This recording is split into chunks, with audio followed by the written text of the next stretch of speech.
Ragin ngal khwa doni sim lei pian za te lung wang ta kinom mi dia hun no lo ngal pa doi mang pa kita quay hum pi ne kai bangi no kem di Chris hong pia na dal van te sang i gul bangin pil vang chani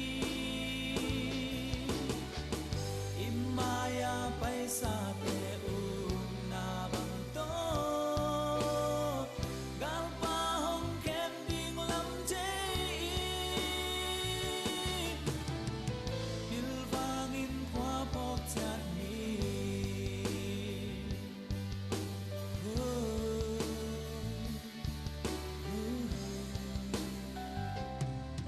vangin khóa phok sa